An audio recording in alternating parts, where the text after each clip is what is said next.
सत्य की परिभाषा बस इतनी ही है कि जो सदा था, जो सदा है और जो सदा रहेगा, यही सत्य है, बाकी सब मिथ्या। यह परम सत्य है। लोग आपको उसी समय तक याद करते हैं जब तक आपकी सांसें चलती हैं।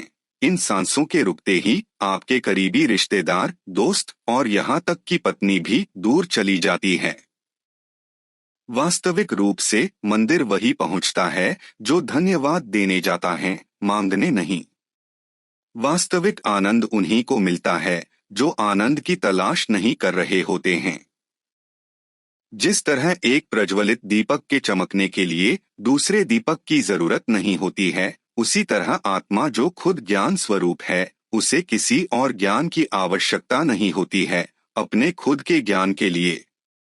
जो इंसान मोह माया से भरा हुआ है वह सपने की तरह है।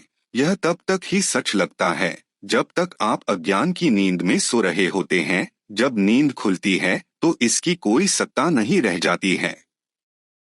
तीर्थ करने के लिए किसी स्थान पर जाने की जरूरत नहीं है। सबसे अच्छा और बड़ा तीर्थ आपका अपना मन है, जिसे विशेष रूप से शुद्ध किया गया हो। आप चाहे कितनी ही धर्मों की पुस्तकों को पढ़ लें, उस वक्त तक कोई मतलब नहीं जब तक आप सच का पता न लगा पाए। लेकिन जब आप सच जानते हैं तो धर्म ग्रंथ पढ़ने की कोई जरूरत नहीं है। बस सत्य की राह पर चले, आप धर्म की राह पर चलते जाएंगे। अज्ञानता के कारण ही आत्मज्ञान सीमित प्रतीत होता है, लेकिन जब यह अज्ञानता मिट जाती है तब आत्मा के वास्तविक स्वरूप का ज्ञान हो जाता है। जैसे बादलों के हट जाने पर सूर्य दिखाई देता है। जब मन में सत्य को जानने की तीव्र जिज्ञासा पैदा हो जाती है तब दुनिया की बाहरी चीजें अर्थहीन लगने लगती हैं। सत्य की कोई भाषा नहीं होती, भाषा तो इंसानों द्वारा बनाई गई है। सत्य मनुष्य का निर्माण नहीं है बल्कि आविष्कार है। सत्य को बनाना या प्रमाणित नहीं करना पड़ता, सिर्फ उघाड़ना पड़ता है। आंखों को दुनिया की चीजों की ओर आकर्षित न होने देना और बाहरी ताकतों को खुद से दूर रखना ही आत्मसंयम है। सत्य आपको स्वतंत्र कर देगा। सत्य हमेशा सरलता में पाया जाता है, न कि चीजों की उलझन में। छल के युग में सच बोलना एक क्रांतिकारी कार्य है। 3 चीजें अधिक समय तक छुपी नहीं रह सकती, सूर्य, चंद्रमा और सत्य।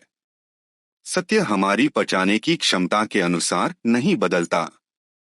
सत्य को भले ही बहुत खींच लिया जाए, लेकिन वह कभी टूटता नहीं है और वह हमेशा झूठ के ऊपर उभरता है, जैसे तेल पानी पर तैरता है।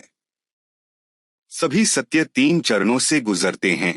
पहला, इसका उपहास किया जाता है। दूसरा, इसका हिंसक विरोध किया जाता है। तीसरा, इसे स्वस्पष्ट के रूप में स्वीकार किया जाता है।